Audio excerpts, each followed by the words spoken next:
Good morning, students. Welcome all of you. Today we are continue our chapter number 1. અત્યાર સુધી જે ભણ્યા once again એને revise કરી લઈએ. તો as you know that કે આપણે લાસ્ટ લેક્ચરમાં ભણેલા હતા બધા જ મેળાઓ. શું ભણેલા હતા આપણે બધા? મેળાઓ વિશે માહિતી મેળવેલી હતી કે 15 જેટલા મેળાઓ છે કે જે ગુજરાતના જ ખાલી મેળાઓ, ખાલી ગુજરાતના જ મેળાઓ વિશે આપણે ચર્ચાઓ કરી ગયા હતા. એની પહેલા આપણે ગુજરાતનો સાંસ્કૃતિક વારસો જોયો હતો. એની પહેલા આપણે પ્રાકૃતિક વારસો અને સાંસ્કૃતિક વારસો જોયો હતો. તો આ ચેપ્ટરમાં આપણે ઓલમોસ્ટ ઘણું બધું શીખી ગયા છે. હવે આપણે જે શીખવાનું છે શું છે કે ભારતની ભૂમિ અને તેના લોકો, ભારતની ભૂમિ જે જમીન છે એ જમીન માં કેટલા લોકો શાસન કરી ગયા. તો તમને તરત માઇન્ડમાં ક્લિયર થશે આપણો ઇન્ટ્રોડક્શનનો લેક્ચર કે જેમાં આપણે આવી ગયું છે કે આપણા ભારત ભૂમિ ઉપર ઘણી બધી પ્રકારની પ્રજાતિઓએ આક્રમણો કર્યા અને ભારતમાં સ્થાયી થઈ. તો અહીંયા એવી જ થોડી ઘણી પ્રજાતિઓ વિશે આપણે સ્ટડી કરવાનું છે. અત્યારે જે સ્ટડી કરવાનું છે છોકરાઓ, પ્રજાતિઓ એવી છે સમજી લેજો કે જે પ્રજાતિઓ ભારતમાં ઘણા વર્ષો પહેલા, અતિ પ્રાચીન સમય પહેલાથી અહીંયા આવેલી છે અને એની સાબિતી, એનો પ્રૂફ પણ અહીં છે તે જોવા મળે. સમજી લેજો, આ હકીકત છે. તો સૌથી પહેલા નિયમ અનુસાર તમારી પાસે ટેક્સ્ટ બુક હોવી જ જોઈએ. ઓકે, તો ઝડપથી ટેક્સ્ટ બુક કાઢી લેજો બધા. ટેક્સ્ટ બુકમાં આપણો ટોપિક જોઈ લ્યો, ભારતની ભૂમિ અને તેના લોકો, પેજ નંબર 5 ઉપર. પેજ નંબર 5 ઉપર ક્લિયર છે બધાને? તો પેલો પેરેગ્રાફ છે, જો શું આપેલું છે કે આદિ માનવ કોની વાત કરે છે? આદિ માનવ. તમે વિચાર કર્યો, આદિ માનવના સમયની ચર્ચાઓ થાય છે. આદિ માનવ પૂર્વ દક્ષિણ આફ્રિકામાં ઉત્પન્ન થયા હતા. આફ્રિકા કન્ટ્રીની અંદર આદિ માનવનું ઉત્પન્ન થયું હોય એવું માનવામાં આવે છે. ભારતના ભાતીગળ, ભાતીગળ એટલે જે આપણે જોયું વર્ષોથી ચાલી આવતા હોય, એકબીજાને વારસામાં આપતા હોય, ભાતીગળ વારસા અને સમૃદ્ધિના આકર્ષણને કારણે બની શકે ને એક વસ્તુ હશે કે ભારત દેશ કેવો કહેવાતો? સોને કી ચિડિયા કહેવાતો. તો આપણું અદ્ભુત આકર્ષણ હતું અને એ જે અદ્ભુત આકર્ષણ હતું છોકરાઓ, એને લીધે અનેક વિદેશી પ્રજાઓ ભારત તરફ આકર્ષાણી હતી. આપણા દેશની અંદર ઘણી બધી વસ્તુઓ મળતી હતી. એક્ઝામ્પલ દેખો, તજ, લવિંગ, તેજાના, મરી, મસાલા, સુતરાઉ કાપડ, મલમલનું કાપડ, આ બધામાં ભારત દેશ અવ્વલ નંબર ઉપર હતો, બેસ્ટ લેવલ ઉપર હતું. જેને કારણે શું થતું ખબર છે કે આ બધી પ્રજાઓ અહીંયા વેપાર ધંધો કરવા માટે આવીને આ બધી વસ્તુની પાછી દેશમાં એને જરૂર પડે. આ બે પરિસ્થિતિઓ થતી. અહીં અનેક જાતિઓ આવી, ઘણા બધા પ્રકારની પ્રજાતિઓ અહીંયા આવી. પરિણામે ભારતમાં લગભગ બધી જ જાતિના તત્વો મળી આવે છે. ભાગ્યે જ દુનિયામાં કોઈ પ્રજાતિ એવી હશે કે જે ભારતમાં નહીં આવી હોય. કોઈક ઓછા લેવલે આવી, કોઈક વધારે લેવલે આવી, કોઈક એના કરતા વધારે લેવલે, પણ ભારતમાં આવી તો ગઈ જ છે. એટલે અહીંયા બધાના તત્વો તમને જોવા મળે છે. ભારતમાં દ્રવિડ પ્રજા ની ગણના પ્રાચીનતમ પ્રજા તરીકે થતી હતી. એવું કહેવાતું કે દ્રવિડ પ્રજા છે એ સૌથી જૂની પ્રજા. વાત સાચી, પણ એની પહેલા પણ અમુક પ્રજાઓ છે તે ભારત દેશમાં આવી ગઈ હતી. પરંતુ નૃવંત શાસ્ત્રીઓ અને ભાષા શાસ્ત્રીઓ કે જે ઇતિહાસનું જાણકાર આ બધા વ્યક્તિઓ કહેવાય, એ વ્યક્તિઓના અદ્યતન શોધખોળોથી એવું પણ આપણને છોકરાઓ જાણવા મળે છે કે દ્રવિડો અને બીજી 6 જેટલી, દ્રવિડો તો હતા જ, પણ બીજી 6 જેટલી ભિન્ન ભિન્ન એટલે કે અલગ અલગ પ્રજાઓ અહીં રહેતી હતી. અહીં એટલે ભારત દેશમાં રહેતી હતી. તો તમે જો આ બધી જ પ્રજાઓ, દ્રવિડ તો ઠીક, પણ બીજી 6 જેટલી પ્રજાઓ પણ ભારત દેશમાં રહેતી હતી એવું માનવામાં આવે છે. ક્લિયર છે? તો છોકરાઓ બધી પ્રજાઓ વિશે આપણે ભણવાનું છે. હવે જો આ પ્રજાઓ વિશે જે પૂછાય તમને 2 માર્ક્સના પ્રશ્નો હોય. once again I repeat my word, શું હોય? 2 માર્ક્સના પ્રશ્નો હોય. 1 માર્ક્સમાં પણ ખાલી જગ્યામાં ખરા ખોટાની અંદર જોડકા જોડોમાં તમને પૂછાઈ શકે. તો એની દરેકે દરેક વસ્તુઓ ખાસ માઇન્ડમાં ક્લિયર રાખજો. આપણે અહીંયા જ્યારે ભણાવશું ત્યારે એ પ્રજાતિના ચિત્રો તમને બાજુમાં દેખાશે. આપણે જ્યારે જે પ્રજા વિશે સ્ટડી કરાવશું ત્યારે પ્રજાતિના જે ચિત્ર હશે એ તમને બાજુમાં ફોર્મેટમાં તમને દેખાશે, સમજી લેજો. તો સૌથી પહેલું આવે છે નેગ્રીટો પ્રજા. નેગ્રીટો પ્રજાને બીજું નામ હપ્સી કહેવાય. કેવી પ્રજા? હપ્સી પ્રજા. ઘણી વાર હપ્સી જેવું ફૂલ રૂપાળા હોય ને, હપ્સી ફૂલ રૂપાળા કેવા હોય? હપ્સી મસ્તી ના હોય ને, બ્લેક હોય, રૂપાળા નો હોય સાહેબ. તો એ હપ્સી પ્રજાનું નામ છે, જેનું બીજું નામ નેગ્રીટો પ્રજા પણ આપણે કહી શકીએ છીએ. તો સિમિલર વર્ડ છે કે નેગ્રીટો પ્રજાને કઈ પ્રજા તરીકે ઓળખાતી? તો કે હપ્સી પ્રજા તરીકે ઓળખાતી. નેગ્રીટો પ્રજાને બીજી કઈ પ્રજા તરીકે ઓળખાતી? તો એનું બીજું નામ હપ્સી પ્રજા પણ હતું. હવે નેગ્રીટો, નિગ્રો આ જે જાતિ હતી, જે હપ્સી જાતિ કહેવાય, એ ભારતના સૌથી પ્રાચીન નિવાસીઓ છે. કેવા નિવાસીઓ છે છોકરાઓ? પ્રાચીન નિવાસીઓ છે, સૌથી જૂનામાં જૂના નિવાસીઓ છે. હવે કેટલાક ઇતિહાસકારો કે જે ઇતિહાસકારો થઈ ગયા કે જેને ઇતિહાસની ખબર છે, એ ઇતિહાસકારોને એવું માનવું છે કે નેગ્રીટો અથવા નિગ્રો અથવા હપ્સીઓ આફ્રિકામાંથી બલુચિસ્તાનના રસ્તે થઈને ભારતમાં આવ્યા હતા. ક્યાંથી આવ્યા હતા? આફ્રિકા ખંડ જે કહેવાય ત્યાંથી બલુચિસ્તાનના રસ્તે થઈ અને ભારતમાં આવ્યા હતા એવું માનવામાં આવે છે. આ પણ તમને 1 માર્ક્સમાં પૂછાય કે નેગ્રીટો, નિગ્રો કે હપ્સીઓ કયા રસ્તે થઈને ભારતમાં આવ્યા હતા? તો કે આફ્રિકામાંથી બલુચિસ્તાનના રસ્તે થઈ અને ભારતમાં આવ્યા હતા. તેઓ વર્ણશ્યામ, 4 થી 5 ફૂટની હાઈટ અને માથે કેવા વાળ હતા? માકડિયા વાળ. આ એની ખાસિયત કે 4 થી 5 ફૂટની હાઈટ, માથે વાકડિયા વાળ અને કલર કેવો? શ્યામ, ચામડીનો કલર કેવો? શ્યામ. ડન. શું કહેવાતા? નેગ્રીટો, નિગ્રો. અને એનું હજી ત્રીજું નામ શું? હપ્સી પ્રજા. ડન. તો આ હપ્સી લોકો વિશે આપણે ભણ્યા. કોના વિશે ભણ્યા આપણે? હપ્સી પ્રજાતિ, હપ્સી લોકો વિશે આપણે ભણ્યા. સેકન્ડ આવે છે ઓસ્ટ્રેલોઇડ પ્રજા. કેવી પ્રજા?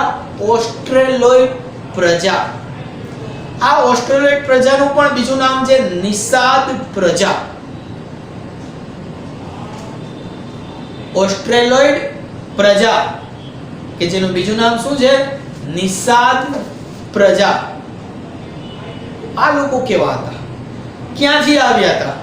તો એના વિશે ચર્ચા કરીએ કે આ પ્રજા અગ્નિ એશિયામાંથી આવેલી હતી. અગ્નિ દિશામાં એશિયા બાજુથી છે, તે એશિયા ખંડ જે કહેવાય, પણ અગ્નિ બાજુથી એ ભારત દેશમાં આવેલી હતી. તેઓનો રંગ શ્યામ, તેઓનો કલર પણ કેવો? રંગ શ્યામ. લાંબુ અને પહોળું માથું, લાંબુ અને પહોળું માથું. ચિત્ર છે તમે જોઈ શકો છો કે આના જેવા દેખાતા. લાંબુ અને પહોળું માથું, ટૂંકું કદ બાઠિયા, ચપટું નાક, નાક કેવું ચપટું. તેમની શું હતી શારીરિક વિશેષતા હતી? ટૂંકું કદ હતું, ચપટું નાક હતું અને માથું કેવું હતું લાંબુ અને પહોળું.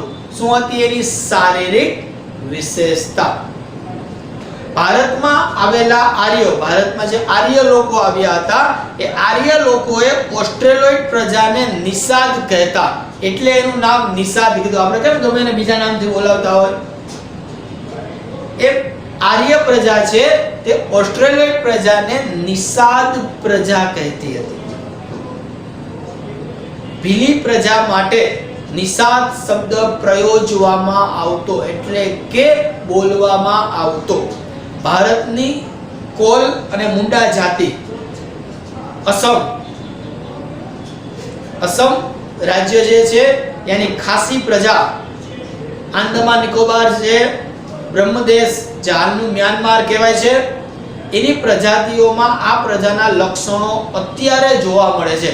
અત્યારે તમારે નિષાદ કે ઓસ્ટ્રેલિયન પ્રજા સિમિલર છે, આ પ્રજા જોવી હોય તો તમને આ બધા વિસ્તારમાં તમને એના અમુક અંશ છે તે જોવા મળે.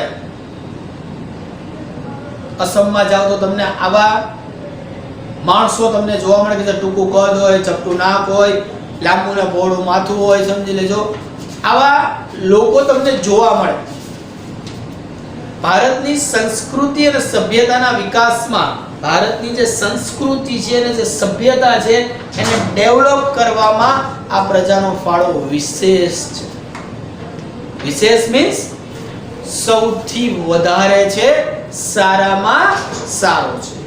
તેઓ શું કરતા?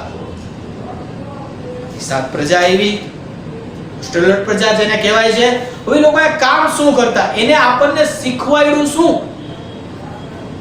તો જો છોકરાઓ એને વાસણો બનાવતા, માટીના વાસણો બનાવતા આપણને શીખવાડ્યું. શું શીખવાડ્યું છોકરાઓ?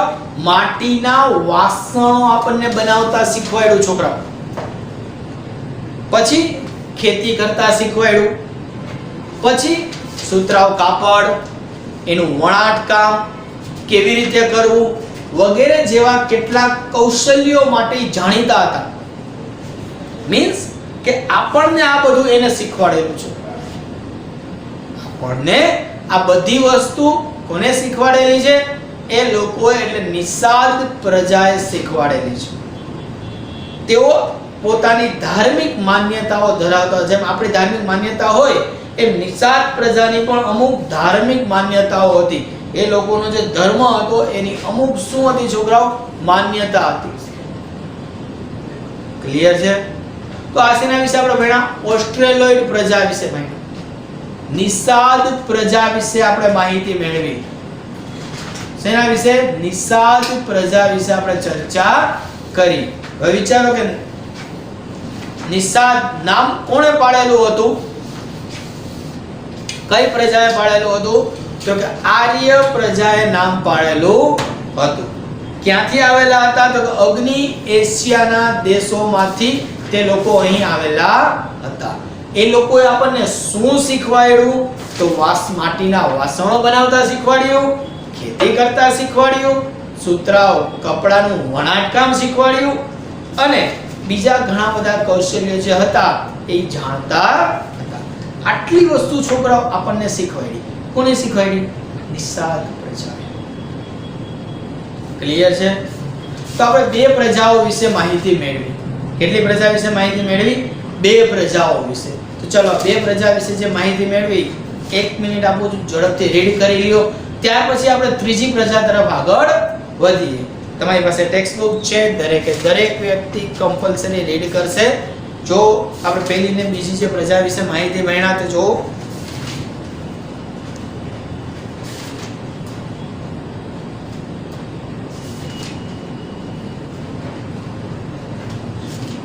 તો મેં તમને કીધું એમ કે 1 માર્ક્સના પ્રશ્નમાં 2 માર્ક્સમાં તમને આ પૂછી શકે. કઈ રીતે પૂછાય પણ તમને બેઝિકલી સમજાયું છે, સમજી લેજો. ડન. ક્લિયર બધાને? તો we are moving on third one. Dravid લોકો. કોણ? દ્રવિડ લોકો. દ્રવિડ લોકોને મોહેન્જો-દડોની સિંધુ સંસ્કૃતિ, કઈ સંસ્કૃતિ? સિંધુ નદીના કિનારે વિકસેલી સંસ્કૃતિને કહેવાય સિંધુ સંસ્કૃતિ. આ સિંધુ સંસ્કૃતિના સર્જકો માનવામાં આવે છે. અને પાષાણ યુગની સંસ્કૃતિ. પાષાણ એટલે શું? શું થાય? પાષાણ એટલે પથ્થર. પથ્થરોનો યુગ હતો જેને પાષાણ યુગ કહેવાય. એ પાષાણ યુગની સંસ્કૃતિના સીધા વારસદાર માનવામાં આવે છે. સીધા જ વારસદાર છે તે માનવામાં આવે છે. ઉત્તરમાંથી આવેલી વિવિધ પ્રજાની ભાષા અને સાંસ્કૃતિક લક્ષણો ટકી રહ્યા. સમયાંતરે આ બધા જ લોકો દ્રવિડ કહેવાના. કારણ કે દ્રવિડની અંદર નાની મોટી ઘણી બધી પ્રજાઓ હતી. એ બધાના સંસ્કૃતિ, સંસ્કાર, રીત રિવાજ, ભાષા બધું ભેગું થયું અને એમાંથી દ્રવિડ પ્રજા છે એ કહેવાની. દ્રવિડો જે છે એનામાં ઘણી બધી ખાસિયત હતી. સૌથી પહેલી ખાસિયત શું? સૌથી પહેલી ખાસિયત તો છોકરાઓ દ્રવિડો જે છે તે માતા રૂપે દેવી, માતા રૂપે દેવી એટલે કે પાર્વતી અને પિતૃ રૂપે પરમાત્મા એટલે કે શિવની પૂજાની સમજ આપી હતી. આપણે જે શંકર અને પાર્વતીની પૂજા કરીએ છીએ, આ શંકર અને પાર્વતીનો છોકરો સૌથી પહેલો ખ્યાલ આપણને દ્રવિડોએ આપ્યો. બાકી કોઈ શંકર ભગવાનને નથી જોયા, કોઈ પાર્વતીને નથી જોઈ. એ લોકો એના સીધા વારસદાર માનવામાં આવતા હતા. મીન્સ કે સિંધુ ખીણની સંસ્કૃતિમાં એ સમયે એ લોકો એની પૂજા અર્ચના કરતા હતા. અને એ લોકોએ આપણે શીખવાડ્યું કે ભાઈ આ પાર્વતી છે એને માતા કહેવાની અને શિવ છે એને પિતા કહેવાનું. ત્યારથી આપણે એને દરજ્જો આપ્યો છે. આ દ્રવિડ પ્રજાએ છોકરાઓ આપણને શીખવાડ્યું છે, આપણને નહોતી ખબર. માટે શિવ અને પાર્વતીની પૂજા કરવામાં આવે છે. આ ઉપરાંત કોઈ પણ ભગવાન ની જ્યારે પૂજા કરવામાં આવે તો કેવી રીતે પૂજા કરવી આપણને દ્રવિડોએ શીખવાડ્યું કે ધૂપ, દીપ અને આરતીથી જ પૂજા કરવાની. તો તમે જો મંદિરમાં આપણે કરી છે ને, ધૂપ, દીપ અને આરતીથી પૂજા કરી છે. આપણને શીખવાડવાવાળા દ્રવિડો. આ આપણને શીખવાડવાવાળા કોણ? દ્રવિડો. સમજી લેજો. ધૂપ, દીપ અને આરતીથી પૂજા કરવાની પરંપરા પણ કોને આપેલી છે? દ્રવિડોએ આપેલી છે. આ ઉપરાંત પ્રકૃતિ પૂજા, પ્રકૃતિનો કોઈ પણ થતો જેમ કે પહાડો લઈ લ્યો, વૃક્ષો લઈ લ્યો, નદી લઈ લ્યો, દરિયો લઈ લ્યો, અને પ્રકૃતિ પૂજા કહેવાય. આપણે વડ સાવિત્રીનું વ્રત જોયું હતું ને, તે પ્રકૃતિ પૂજા. પશુઓની પૂજા જેમ કે ગાયની પૂજા કરીએ છીએ આપણે, એ પશુ પૂજા દ્રવિડોની ભેટ છે. કોને શીખવાડ્યું એની પૂજા કરવાનું? દ્રવિડોએ શીખવાડ્યું. શું કામ પૂજા કરાય છે એનું પણ મહત્વ આપેલું છે છોકરા. એમને એમ નથી પૂજા થતી, એની પાછળનું પણ મહત્વ એ લોકોએ આપણને બહુ બ્રીફમાં માહિતી આપેલી છે. દ્રવિડોના મૂળ દેવો આર્યોએ સ્વીકાર્યો. દ્રવિડોના આર્યો આમ જોઈએ ને તો કઝિન બ્રધર જેવા હતા. આર્યો વિશે ભણશું ત્યારે એના વિશે ડિટેલમાં જોશું. એટલે દ્રવિડોના જે દેવો હતા એ બધા આર્યોએ સ્વીકારી લીધા અને તેમને સંસ્કૃતિના દેવો તરીકે પુનઃ સ્થાપિત કરી અને ફરીથી પોતાની રીતે એને સ્થાપિત કરી આર્યોએ. સમય જતા ઉત્તરના પ્રચંડ પ્રભાવ હેઠળ દ્રવિડોમાં આર્ય સંસ્કૃતિ ઊંડે સુધી સ્થપાઈ ગઈ અને આંતરજ્ઞાતીય લગ્ન સંબંધો પણ શરૂ થઈ ગયા. આંતરજ્ઞાતીય દ્રવિડો અને આર્યો વચ્ચે અંદરો અંદર આંતરજ્ઞાતિ લગ્ન શરૂ થઈ ગયા. દ્રવિડોમાં શું હતું છોકરાઓ? માતૃમૂલક કુટુંબ પ્રથા પ્રચલિત હતી. બહુ સરસ મજાનું વાક્ય છે છોકરાઓ. દ્રવિડોમાં માતૃમૂલક કુટુંબ પ્રથા પ્રચલિત હતી. બાકી આજ દિન સુધી જેટલી પ્રજા આવી બધામાં પિતૃમૂલક કુટુંબ પ્રથા પ્રચલિત હતી. તો માતૃમૂલક એટલે શું? પિતૃમૂલક એટલે શું? આપણે બધા પિતૃમૂલકમાં આવી છીએ. કેમ સાહેબ? કેમ ખબર પડે પિતૃ મુલકમાં આવી છે? તો કે તમે જો તમારા નામની પાછળ તમારા પપ્પાનું નામ લાગે છે. ક્લિયર છે? બાકો ને એટલે આપણે પિતૃ મુલકમાં આવી. દ્રવિડ એક જ એવી જાતિ હતી છોકરાઓ કે જે લોકોના નામની પાછળ એના મમ્મીનું નામ લાગતું. દ્રવિડ એક જ એવી પ્રજાતિ હતી કે જેના નામની પાછળ એના મમ્મીનું નામ લાગે, પપ્પાનું નહીં. એટલે એનામાં પિતૃમૂલક કુટુંબ પ્રથા નહોતી, માતૃમૂલક કુટુંબ પ્રથા હતી એવું કહેવામાં આવતું. સમજી આ ખાસ ધ્યાનમાં રાખજો છોકરાઓ. હાલની તારીખે પણ દક્ષિણ ભારતમાં ઘણા બધા નાના જિલ્લાઓની અંદર ઓરિજિનલ દ્રવિડ પ્રજાઓના અંશ રહે છે અને એ લોકોમાં હાલની તારીખે પણ માતૃમૂલક કુટુંબ પ્રથા છે. નામની પાછળ મમ્મીનું નામ લાગે છે. સમજી તેઓએ અવકાશી ગ્રહો, અવકાશમાં આકાશમાં જે ગ્રહો છે એ અવકાશી ગ્રહોના ક્ષેત્રમાં અને વિવિધ કલાઓ જેવી કે કાતવું, વણવું, રંગવું, હોળી, તરાપા બાંધવા, સડવારી હોળી આવે, તરાપા બાંધવા જેવા ક્ષેત્રોમાં તેમનું વિશેષ પ્રદાન જોવા મળે. મીન્સ કે આ બધા ક્ષેત્રોમાં એ માસ્ટર હતા. નદી કિનારામાં હોળીમાંથી એક જગ્યાએ બીજી જવા માટે થઈને બનાવવું, સડક બનાવી કેવી રીતે શું કરવું બધું એને આવડતું હતું. આર્યોના પ્રભુત્વ બાદ તેઓ દક્ષિણ ભારત તરફ ધીમે ધીમે ધીમે ખસતા ગયા અને દક્ષિણ ભારતમાં એ લોકો શું થઈ ગયા? સ્થિર થઈ ગયા.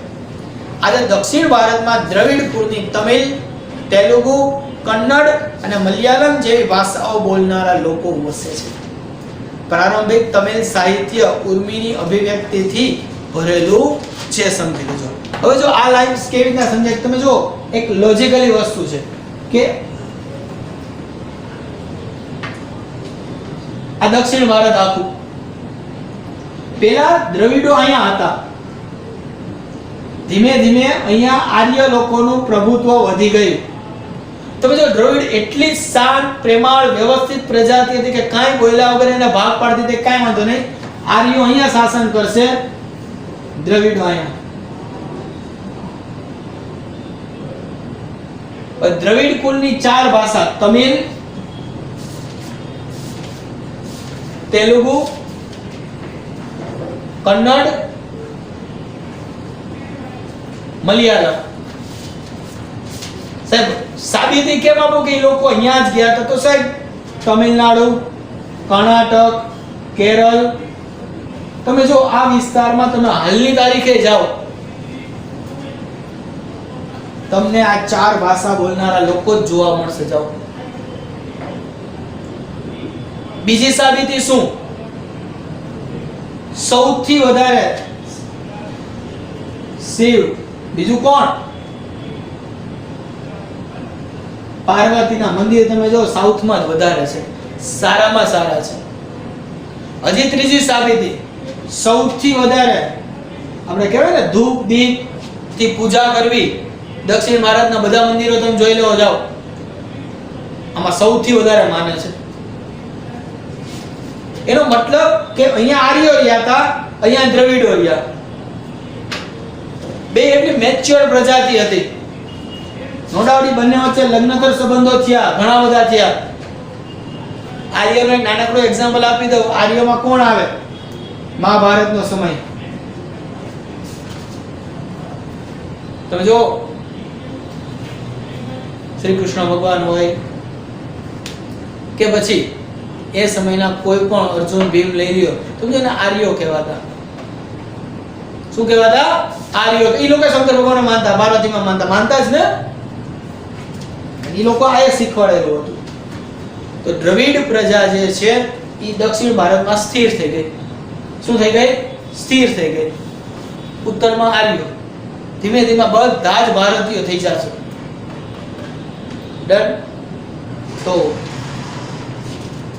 ભારતમાં જે લોકો આવેલા એમાં આપણે 3 પ્રજાતિઓ વિશે આ લેક્ચરમાં ભણ્યા.